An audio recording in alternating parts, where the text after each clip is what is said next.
I'm not sure what I was thinking. It's currently 2 a.m. I'm completely alone in the middle of the woods, and I can't go home until I beat Slenderman on a giant screen floating in the woods. Oh, no way. Yeah, this was a mistake, huh? Hello friends. I'd like to believe that playing a video game at the physical location that game takes place in would drastically improve the immersion of playing that video game. But to find out, there's two major challenges. The first being the screen constraint, because as screens get more and more immersive, they also get larger and way harder to lug around outside of the house. And while mobile gaming devices do exist, oftentimes these screens are still too small to feel totally immersive, which is why today we'll be testing these, Xreal's latest 1S AR glasses, which promise the benefits of a large screen, but with the portability of, well, a pair of glasses, which would solve our portable screen problem, leaving us with challenge number 2, locations. Like, I don't have access to just go to Hogwarts to play a little bit of Hogwarts Legacy, you know? Just kidding, I totally do, or at least something pretty darn close. So today, let's play some video games at their physical locations, and as long as we avoid the scary games, I think this should be a pretty fun day. Avoid the scary games. Welcome to the Cathedral of Learning, a 535-foot skyscraper in the middle of the University of Pittsburgh's campus, and also the most Hogwarts-looking place I have ever seen.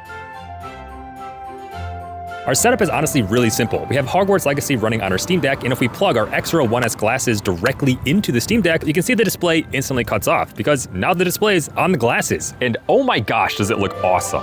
A massive 500-inch full HD floating screen with 120 Hz refresh rate is wild, and I'll do my very best to fully capture exactly how immersive it feels with these overlays on screen. It's time to explore Hogwarts inside of Hogwarts. Now we can have the screen follow our gaze, but I like leaving it right up there. All right, we gotta find something that looks closest to our surrounding area. I think that's gonna be the dining hall. Yep, that'll do it. This is really cool. The sorting hat gave me Hufflepuff. How do we feel about that? When I'm looking directly at the screen, the glasses darken around it, but if I glance around, I can actually see through the glasses and just into all the actual architecture, which in this case is pretty sick. Man, that is really cool. What a combination of location and game. Oh my God. But yes, now we are at a driving range because I want to see how this setup works outside. And what's more immersive than playing a golfing game at a driving range, you know? Now the setup for this one's going to be a little bit different. We're going to be playing some Nintendo Switch Sports, obviously on the Nintendo Switch 2. And now unlike with the Steam Deck, we can't plug the extra glasses directly into the Switch 2. Kind of a classic Nintendo being Nintendo moment, you know? So instead, to make this work, Xreal did create this magical little box right here. And inside of here is the Xreal Neo. On the surface, it's a 10,000 milliamp hour battery pack with pass-through, meaning you can charge your device and use the glasses at the exact same time. But the magical part is that somehow it makes the Xreal glasses also work with the Switch and the Switch 2. But now, let's find out if we can play golf with it. This is either gonna be super silly or super smart. I'm using a fanny pack to put the Nintendo Switch 2 and the Xreal Neo inside of. Now I'm gonna position the screen downrange. Oh my gosh, guys. It's actually looking sick. Make sure you have enough room around you. Yeah, I think we're good. Let's get into golfing, baby. We'll play a quick 3 holes, see how we do. All right, we'll start with the driver. Oh. No way. This actually works so well. All right, we're in the rough, but that's okay. Oh man. Short game? Oh, we blasted that. All right, you know, we're on the green. We're on the green, we'll take it. Hey, there we go. You know what? Not a bad start, all things considered. 5-iron this time. Oh, that's looking good. Gotta dial in how hard to hit these.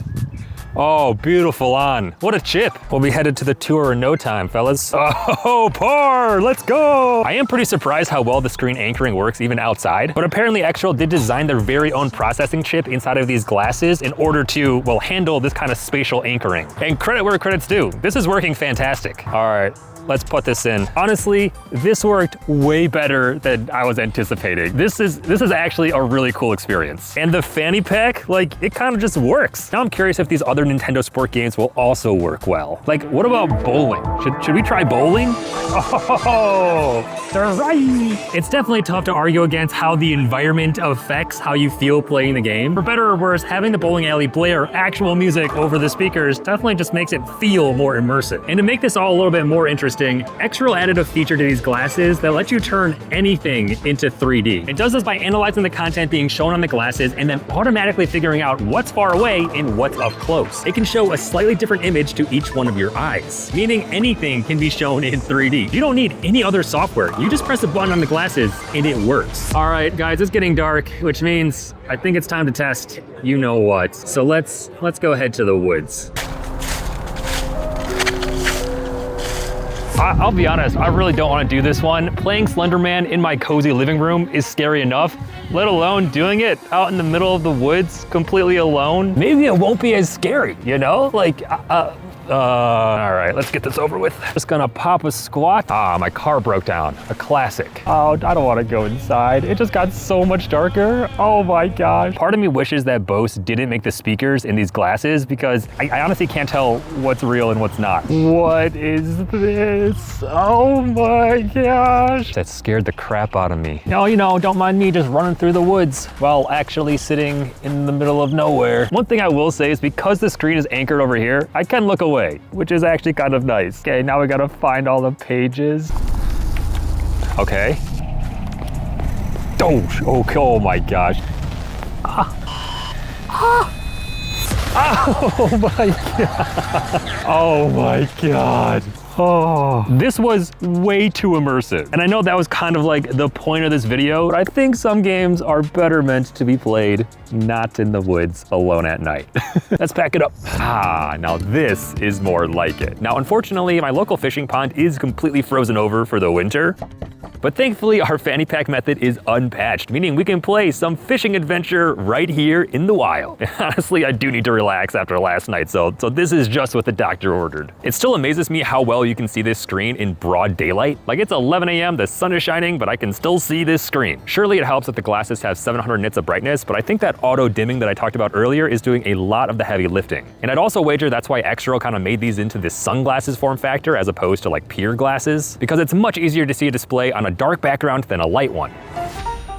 At this point, I can confidently say that your environment plays a big role in how it feels to play a video game. Casting spells while inside of Hogwarts was really fun, and while getting chased by Slenderman while actually sitting in the woods was far less fun, it was equally as immersive. After using this for a bit, the setup definitely works better for atmospheric or narrative-driven games as opposed to like competitive, highly mechanical games, we'll say. Like, sure, I could play Rocket League while sitting on a soccer field to feel a bit more immersed, but for games like that, I want to use my brain to think about mechanics and positioning as opposed to feeling like I'm more on a soccer pitch, which I feel like makes a lot of sense. I think the concept of cognitive dissonance actually applies quite a bit to our experiment. You know, when your brain has to rationalize two conflicting truths. Like if you're playing a video game and your character is freezing cold walking through the snow, but you're sitting in a nice, cozy, warm house, in order for you to truly embody that character, your brain has to forget the fact that you're actually comfy. And that, I think, is the biggest benefit of the setup that we've been testing. By aligning all of our sensory inputs, it makes it that much easier to suspend disbelief and trick our brain into thinking we're actually in the world of the game. Honestly, it's the same reason watching a scary movie with the lights off is often scarier than with the lights on. This is just like a much more extreme version of that. I'd be a lot more hesitant to recommend this setup if the glasses weren't so plug and play, but they just are. I mean, I was traveling all around town and never once did it feel inconvenient to set up this 500-inch virtual screen to play games on. Spec-wise too, it's cool to see just how far along these glasses have come. Because you know, a giant screen with poor specs wouldn't actually be all that immersive. But the fact it's 1200p, has a surprisingly wide aspect ratio, hits 120 Hz refresh rate, and has a 52-degree field of vision. At this point, the specs are good enough where it kind of just melts into the background. When you use it, you just focus on the game. You're not thinking about the technology itself. And like I said earlier, I do have to give Extral props for developing their very own spatial chip in these glasses to allow for all of that screen anchoring to work as smoothly as it does. Because I really like the option that these glasses provide to just leave a screen somewhere in space. I also feel like it's kind of glossed over in the marketing that these glasses can just turn anything into 3D content. Like again, it's not just for things that were like filmed to be in 3D. You can look at a